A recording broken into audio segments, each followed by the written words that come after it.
Hello, this is 2 and You, and my name is Fabian Koark, and today I'm sitting here with Eric Goldwyn from NYU, and we will talk about the billion-dollar problem or opportunity behind high-speed rail transit. Why should the US people even desire or demand this mode of transportation? Why we still have to acknowledge that most of the population, as of today, do not live close to an existing or a future in the future planned train station. Why should there be a public desire? Yeah, well, I think there are sort of two things. I think first, there's great interest in sort of decarbonizing the transportation sector, and electric trains are definitely a very good way to do that. So I think, from a decarbonizing point of view, it's important. Second, I think, congestion on on our roads and at our airports, and less so in the freight network these days, but congestion in all those domains, how you mitigate that is very expensive, right? So, I mean, California High Speed Rail, they talk about, widening the highways, adding runways at the airports would be, I think it's like $200 billion. And so what is interesting historically with high speed rail is that it's these pressures on the existing networks that have sort of forced the decision to sort of speed up service or create a new right of way that then alleviates some of that congestion. I think the other part of it is, just as we're talking about, Cleveland is 500 miles away from New York. Never in my life have I come here by train. I would love to come to Cleveland more frequently, but it's sort of impractical. I don't drive, and I think from my personal point of view, it's just very difficult to travel around the United States without a car. Eric, you wrote and reflected and published a few pieces on transit, not just on rail, also on other things. So tell us a little bit about your journey also as a professional person in your career. I think you are affiliated with NYU since 2014 and in your current kind of position assignment since 2018. Is that correct? I finished my dissertation in 2017. I started working in 2016 at NYU, and then sort of in a more full-time capacity in 2018. But so for the last couple of years, I've sort of been the director of the Transportation and Land Use program at NYU Marin. And the sort of initial project that we worked on was understanding the cost drivers of transit projects. And so from that research, it sort of has expanded into looking at high-speed rail. And we have a couple other projects that we're working on currently. But I come to it, again, being someone who rides transit and would like to see more transit, but I also would like it to be more cost effective. I want more miles of transit for every dollar that we spend. We kind of met each other. I introduced me to you because we were both preparing for the High Speed Rail conference in Washington, D.C. That was in May. And it came to our attention that you're writing a report. So what was the motivation to do that? I had been approached by the people at the U.S. High Speed Rail Coalition because they thought there were similarities in some of the challenges that transit faces and some of the challenges that high speed rail faces. And so I thought this was a good extension of that work. And so I decided, let's take a deeper look at how we can speed this up. And then, I interviewed, I think, 66, 67 different people. I read a lot of things. My team at NYU, we had created a database of high-speed rail projects and their costs. And so I had some sense of, places that were doing things expensively, inexpensively. And then sort of one of the motivating forces on our transit work was to be really international in scale. The idea being that, we do some things well here, but there are other places that do things much better. And so how do we sort of learn and adopt sort of those lessons to the U.S. context? There are 5+X recommendations kind of coming out of this. Yeah, there are 5 key recommendations with many sub-recommendations. And the first recommendation is about sort of having a national plan, a national vision, which is something that we've really struggled with, in the U.S. And then, looking at standards, another thing that is lacking, also requires, I think, national leadership. Then there's a recommendation about improving education. And it's not just about, education. It's also about creating the people, the stakeholders who are going to advocate for these projects. So when you look internationally, in France and in Germany, there is a history of, the university sort of propelling the technology forward, then also being advocates and working with government to sort of push innovation. Then we looked at, or I recommend changes about procurement, which is a very exciting topic, near and dear to my heart. And then finally, some recommendations about permitting, both national level environmental permitting and then local permitting, which is actually the topic that probably is nearest and dearest to my heart. Okay, and I would say let's start a little bit going backwards. Okay. And start with permitting. Sure. There's when we read the report, there's something about design for permit. So it means there is permitting in place, and it has good reason that there is for everything we need to build, no matter if it's a residential building or a power line or train tracks, we need permits. Yes. But there's an interesting passage in your report talking about build for permit, and build for permit is not bringing us to the optimal design of the system. Why is that? Right. Well, so first, there are two scales on permitting, right? So there's national permitting, the environmental process, NEPA, as it's known, and in order to get federal funding, which is critical to transit and intercity passenger rail, you need to get environmental clearance. You need to satisfy the NEPA process. And then at the local level, right? So if here in Cleveland, if we want to build a train on Euclid Avenue, we need to get the city of Cleveland to say, hey, you can close down the street, or you can power down the electric utility, or you can do something to the sewer mains. And all of those interactions require a permit, right? And if there's not a standard approach to that, it becomes a one-off negotiation. And that's not usually a good place to be in if you're a project sponsor. And the bigger issue oftentimes is that you've already committed to a design and an alignment. And so if I'm saying I'm going down Euclid before I've gotten sort of the sign off from the city of Cleveland, they have me over a barrel, and they can force me to mitigate or get betterments that may not be so relevant to the project, but which I'm willing to pay for because I need to move forward because the cost of my capital is whatever it is. So I think it's twofold. So one is this understanding the different steps the project has to go through from funding perspective, and we'll come back to funding later. Sure. But the other part is really the challenge in actually getting the right permits to achieve the optimal design in the end. Yes. And you also mentioned in your report that a lot of project houses, a lot of project organizations and operating organizations are kind of left by themselves, more or less. They're left by themselves, and that also means sometimes they have 90% permitted, but a 90% track does not get people from A to B to Z. Right.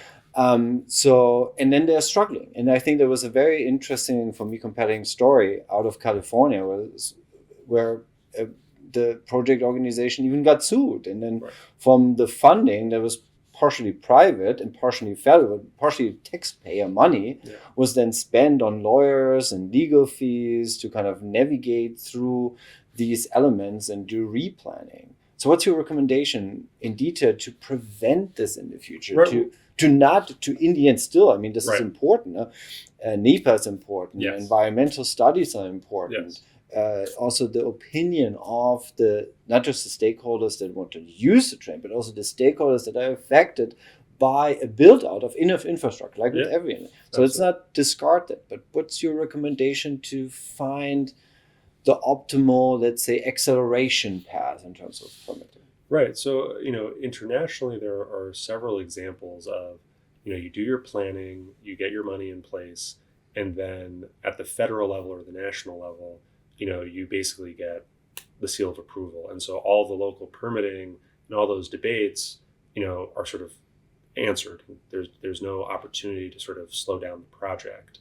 My understanding in Germany, that's how it works. In France, that's how it works. In Spain, that's how it works. In Italy, that's how it works.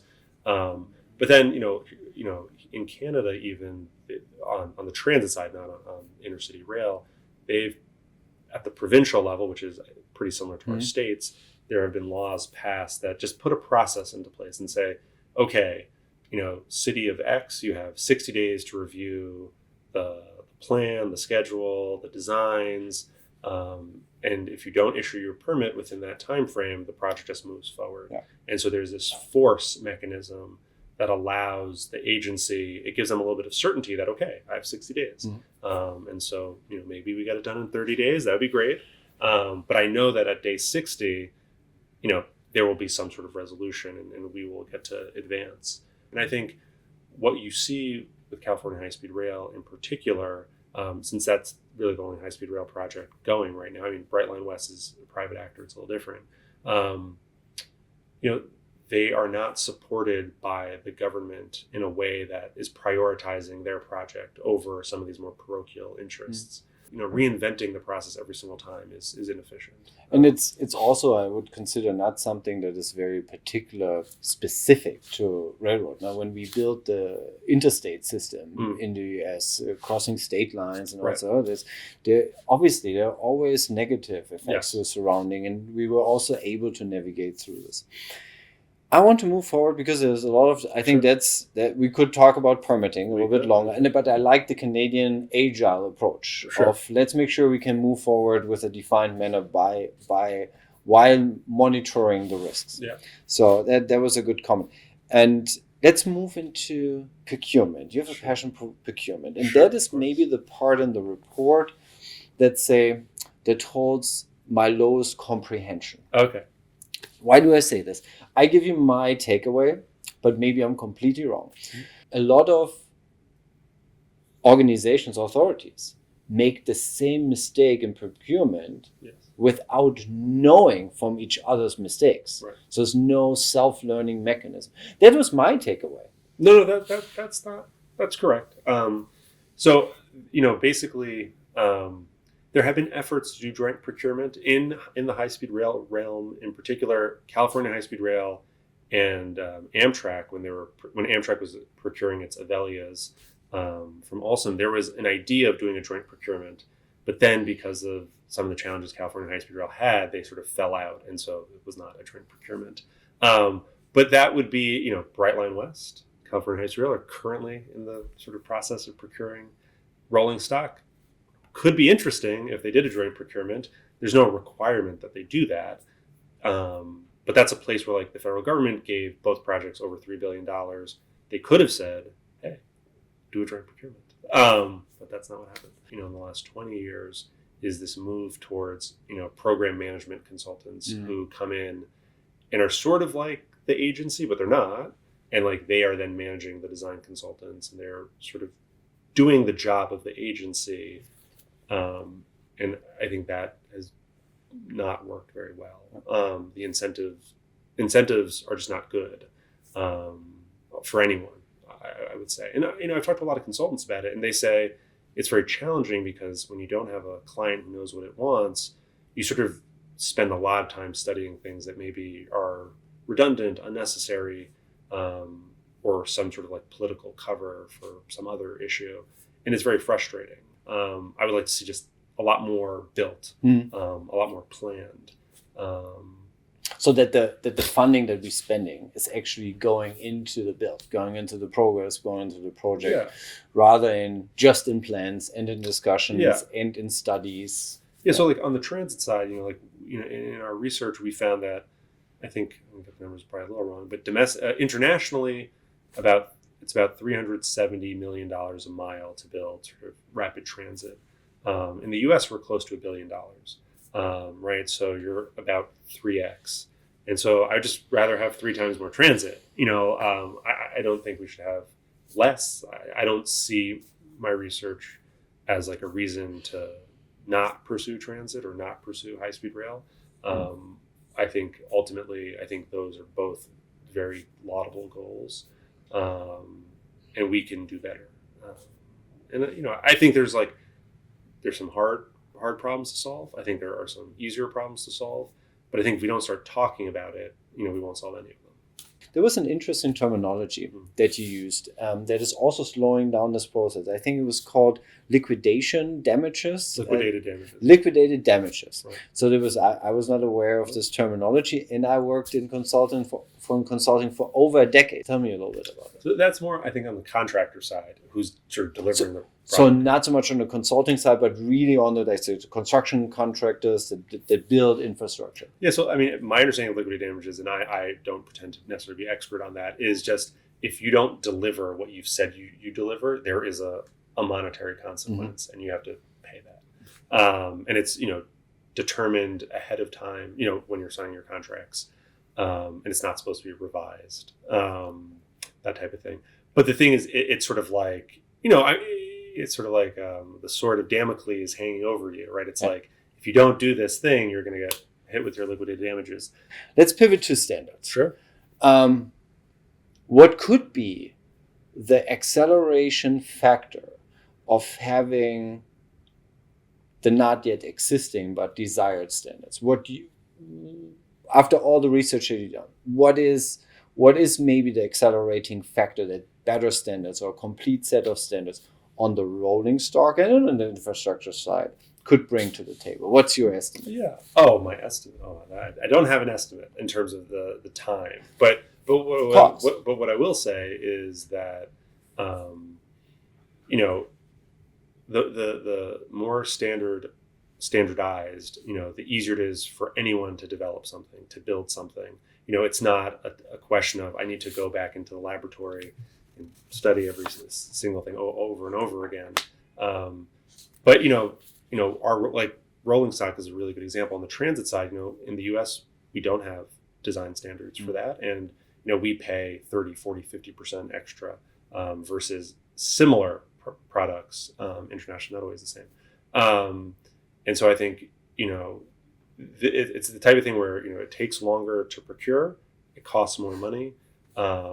And at the end of the day, right, if you have, you can have a couple standards, you don't need to have just a single thing for everything. But, just that helps the producers sort of hone their craft and make the perfect thing. And, when you're doing your research sort of in the lab later for innovation, you're working off of iterating on, okay, maybe this thing didn't work quite properly when we were building these train cars. So let's focus there. It sort of gives you a roadmap of where you need to focus your energy, and it allows you to scale. It allows other market entrants because these are the standard blueprints, these are the designs, these are the specifications, and whoever thinks they can meet those can sort of enter the marketplace.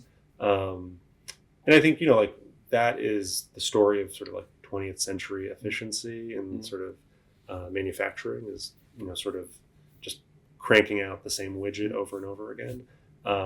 If the widget were different in every single factory, you wouldn't be able to sort of achieve that speed and sort of volume. And so moving from the bespoke one-off to, a more standardized cookie cutter approach, I think would speed things up and would be very helpful. And I think, in terms of who does that, that has to happen sort of at the federal level.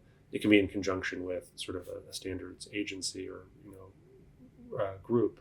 But in the current climate, the Federal Railroad Administration would sort of be the entity to do that. Mm. And now we're here in Cleveland and also in co-located kind of today and this week with the American Passenger Transit Association event on rail. So when we say, they're not standards, but they are APTA standards. So I already talked today about someone from APTA standards. So we have standards and everybody's developing standards. And there are standards in other regions in the world that we can use. And then we have standards that are developed in the different programs that you also mentioned in your report. And then there are standards on the rail and track side that has always been. So is having standards distributed different sources already sufficient? Or how do we, I consider this, being an engineer, very difficult if you try to bring different things that have different origins together, and so that it's not just having a standard, but the interoperability of it. Did you address that in your report? Oh yeah. So I mean, I think Brightline West is trying to mix and match standards, because there are sort of on the production side and supply chain side in the U.S. We do produce a lot of rail. We just don't produce sort of the European or the Japanese version of high-speed rail in any volume, because we don't have that. Our producers and manufacturers could do it, but there's no incentive for them to retool their machinery or invest in whatever small changes they might have to make, because they already have a big customer base of freight railroads. So Brightline West has made the decision to say, okay, let's use existing freight rail, and that will be our, the rail that we're using. And then our rolling stock will have to be adjusted to that. We'll have to develop the turnouts and all the other components that are necessary. While California High-Speed Rail, they haven't decided on this, but they've been pursuing, adopting the European rail, high-speed rail standard. They put out, to my knowledge, a request for interest in RFEI. I believe they only had one response. And so now they're kind of scratching their head a little bit and saying, well, what is our way forward here? Having only one supplier is not great. And then there's a project in Texas Central, that is looking to adopt, whole cloth, sort of the Japanese standards.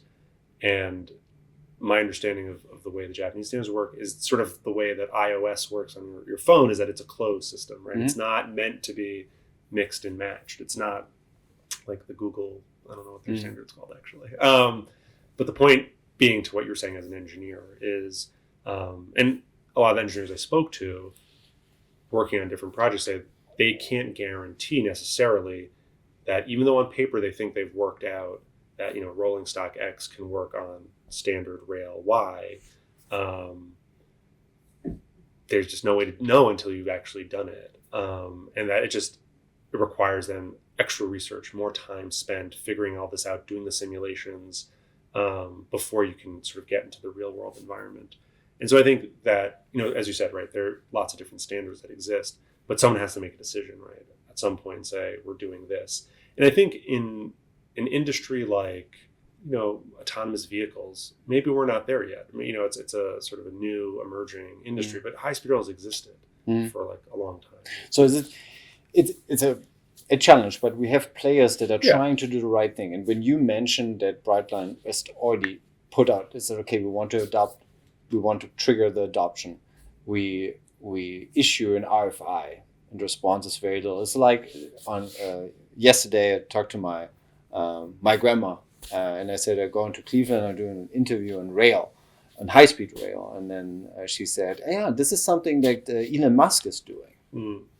And then this was the response. So that already shows me that there's a lot going on, but we don't arrive in the public. We maybe do not even arrive in the right ecosystems. And I kind of now have to go back to my research coming from the Society of Automotive Engineers, is that, have we seen this RFI?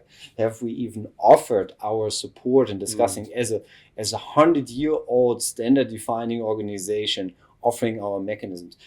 Going into these different fields that you mentioned and acknowledging that we have standardization around the globe and also in the US, what from your perspective should standard defining organizations that are their main job is to do exactly this now do here to propel intercity technology standardization on the infrastructure and on the rolling stock? What would you start? What would be your request? You have all the wishes for you. Let's say it's Christmas, right? And say, okay, you would like to that, let's say, Santa Claus, in this case, SAE International would bring. Well, I think, it's what you said earlier about interoperability, right? I think the most important thing we can do is not design multiple systems that don't work together, right? That would be a shame.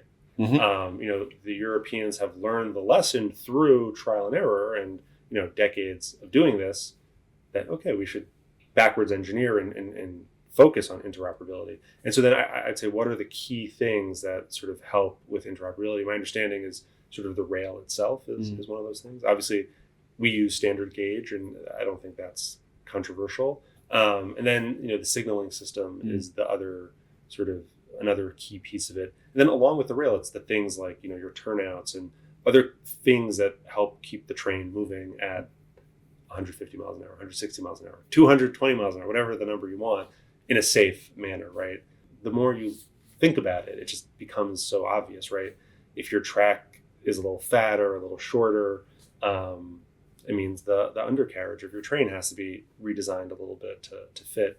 And then the other small thing is sort of platform heights. Like, again, not necessarily something that we all think about, but California Heights Rail is intersecting with Amtrak, the San Joaquin's train, the Brightline West train, Caltrain, Metrolink. I think Metrolink. So you want to make sure that your rolling stock can sort of work on those systems as well.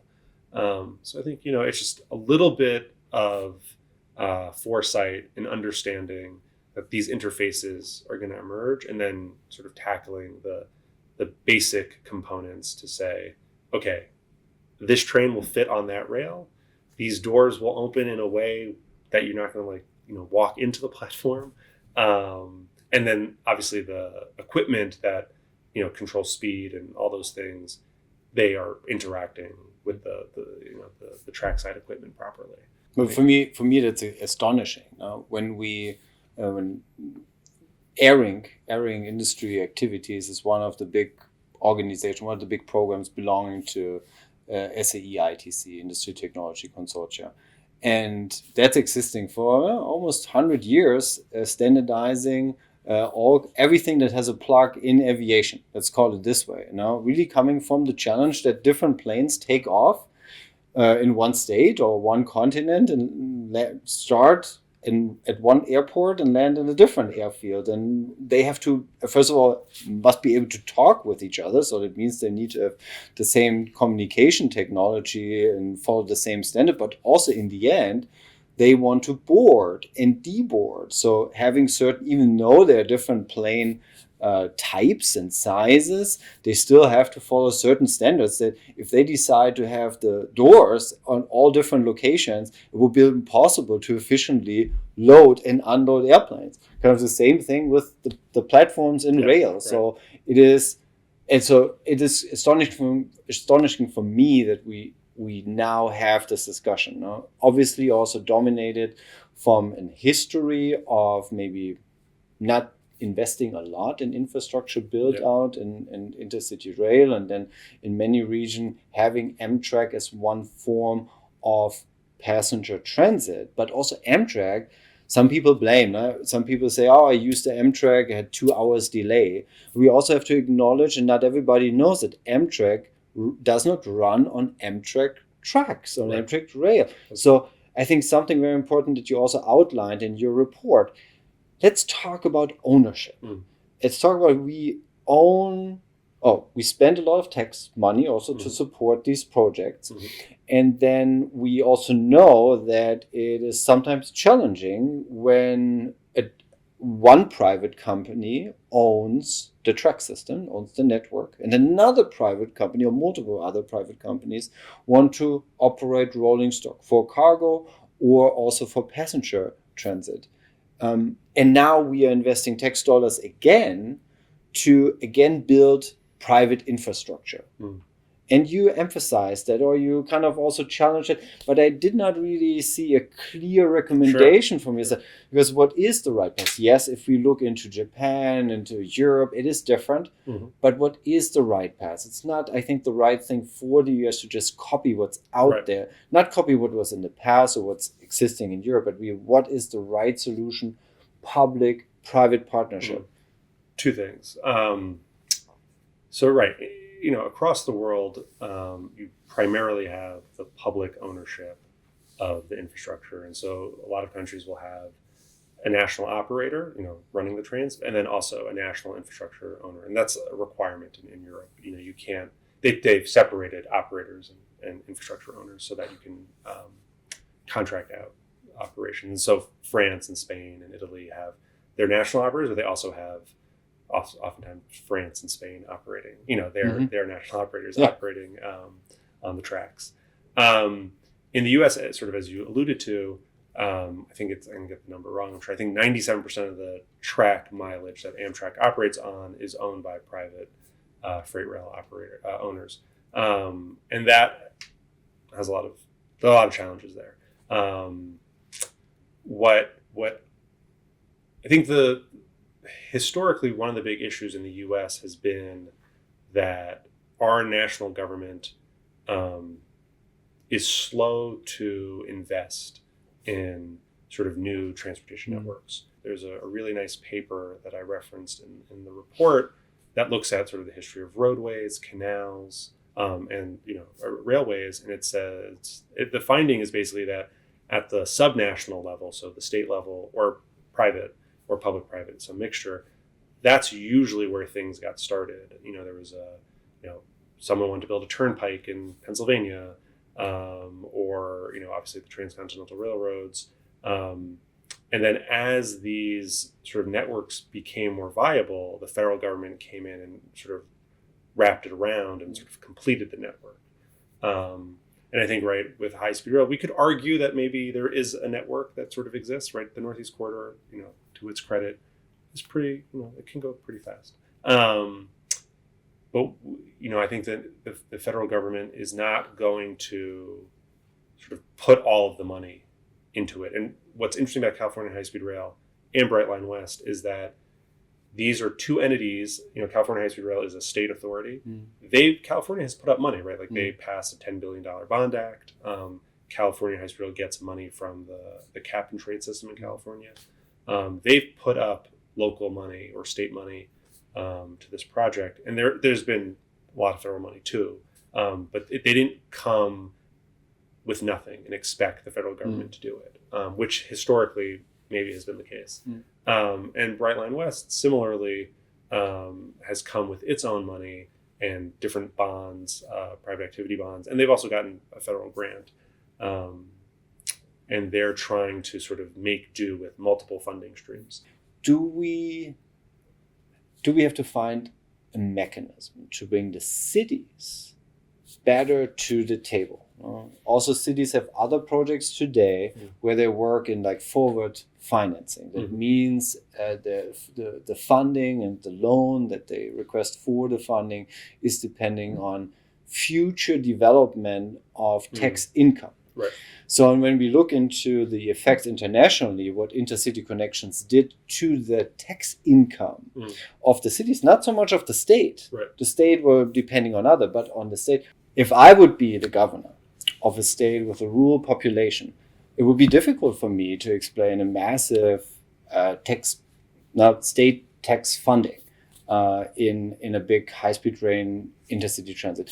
But if I bring 1, 2, 3, 4 mayors together across state lines that are enabled with a calculation and estimation of income tax development of their city, they might get very much support, not just from the population of their cities, but also from the businesses that are located in these cities. Do we not have to do a better job of bringing the mayors of these cities together, especially when we talk about intercity connection, or are we doing this in a sufficient way? So I think what we're saying is interesting about putting the mayors together. I think in terms of the business case, I think there are probably a couple. I think there is some understandable skepticism of high-speed rail. So, I think 90% of people drive to work, every day in the U.S. Something like that. I'm sure I'm off by a little bit. If you can do something to alleviate or improve that trip by widening a road or doing something like that, that's a much easier thing for people to understand. Telling people I'm going to build this very expensive $100 billion railway. I think there are people out there who are like, oh, that's cool, that's interesting, but does it actually affect me? It's hard to see. I think what California High-Speed Rail has done that's been interesting is, again, as I said earlier, they've sort of said, okay, well, the cost of expanding the highway, expanding the airport to ease this journey is just too high. Like, this is actually a cheaper way to do it. To change this perception, I think a strong message and a strong leadership from the federal Yes. administration is necessary. Yes. And I agree. I'm surprised that there are not a lot of statements existing. It's that really are saying very bluntly, there will be no globally leading US economy in 2060 without us having a better mobility mix to get us closer to net zero. Right. Not even for emission reasons, but for economic performance reasons, giving us a chance to get extremely energy efficient, a large amount of workforce from one place to another place.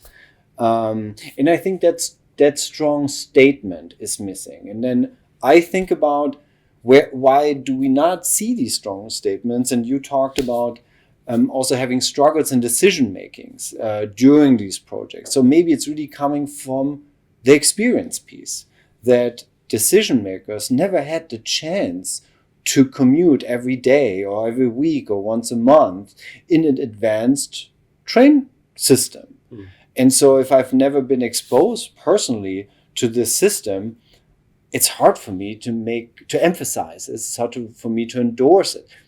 This chicken egg, how do we change that? How do we bring this positive messaging in? My understanding in Europe in general has been, there is not disagreement about building high-speed rail. There's a disagreement about, do we put it here or do we put it there?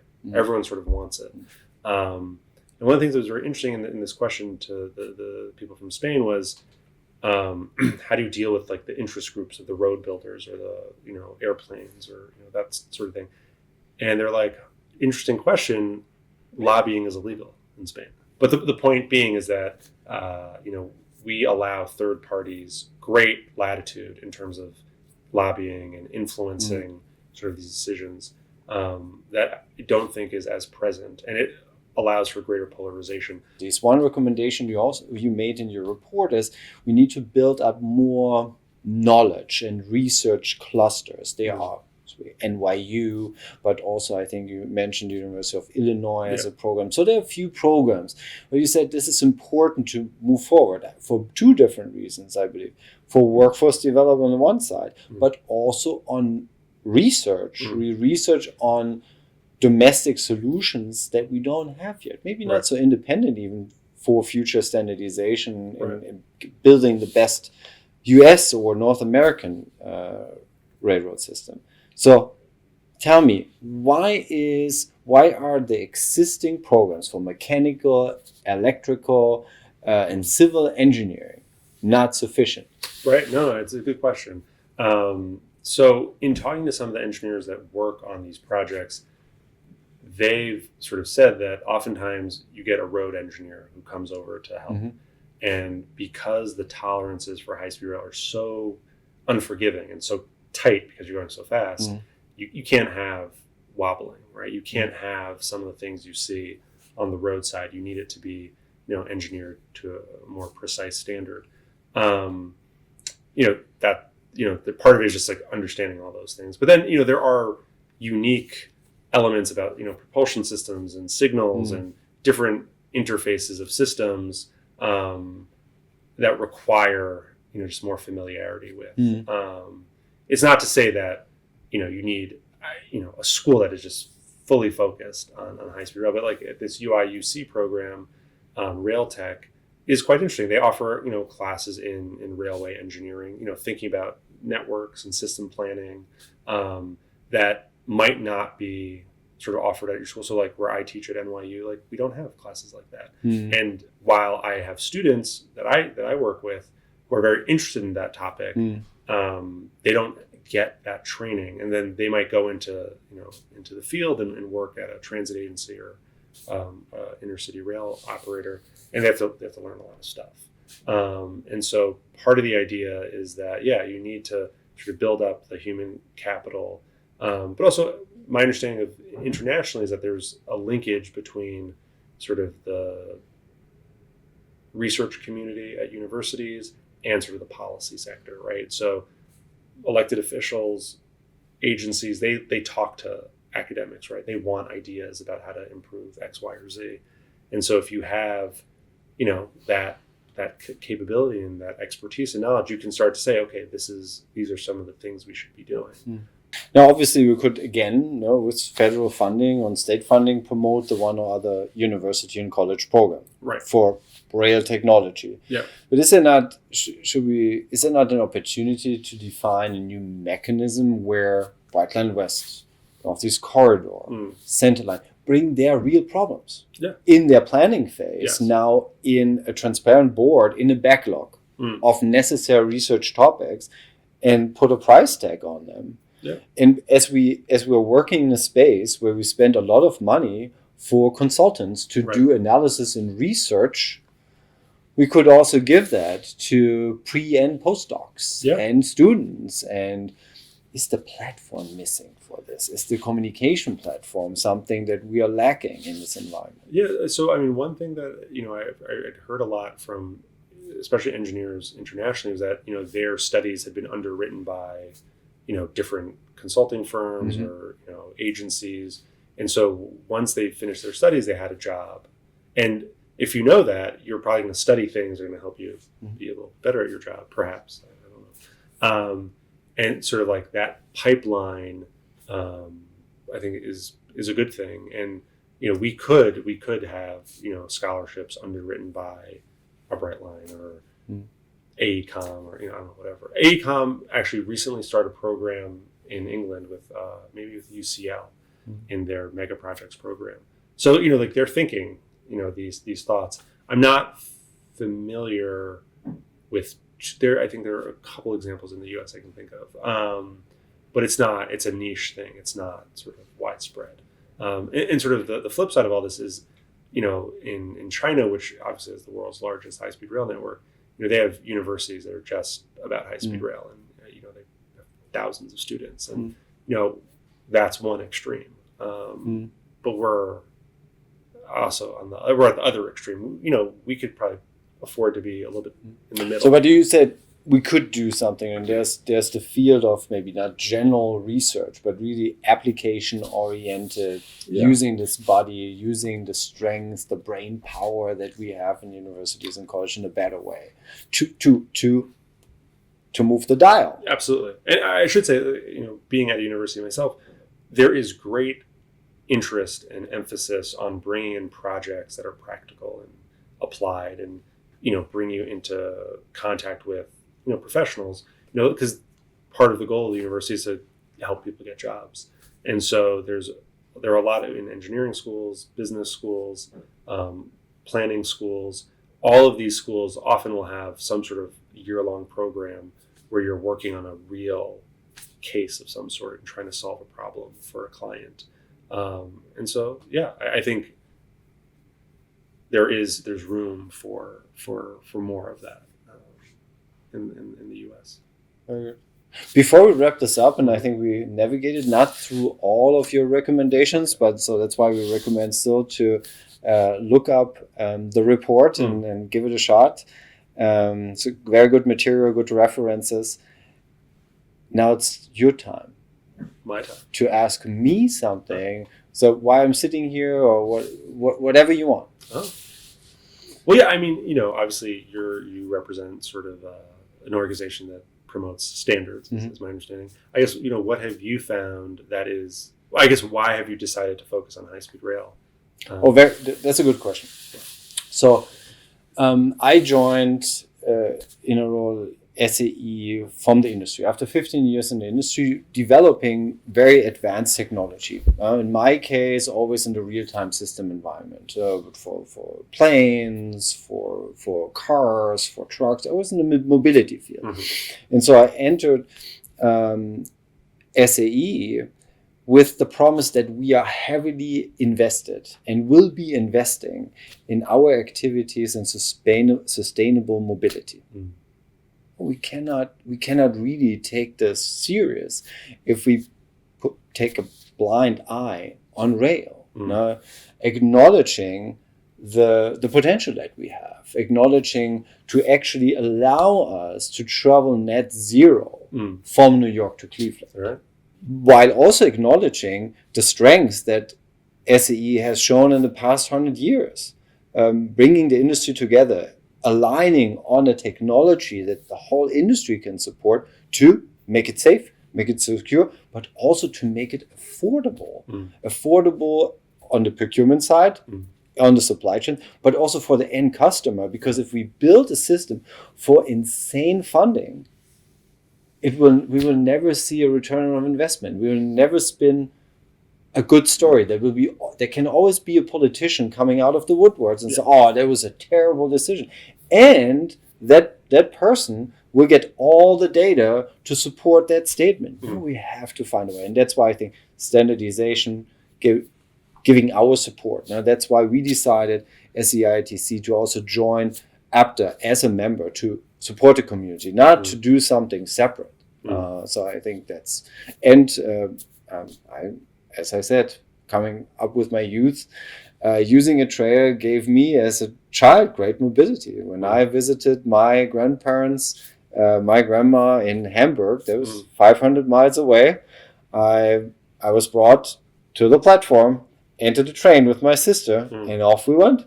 And nice. 500 miles later, and we were observed. No, there was the staff, the conductor, the staff on the train, other nice people. It was a very safe and family friendly surrounding. We did our picnic, and then on the other side, 500 miles later, Grandma picked us up from the platform. These are great memories, independent of everything else. Accessible mobility. Building these great memories and propelling this, bringing these memories to the future generations. Thank you, Eric. Thank you so much for your time to do this interview, this conversation. This was Two for You with Fabian Koark and Eric Goldwyn. And remember, Two for You is for you. We want to bring you inside whatever you think is the next or past $1 billion mobility problem.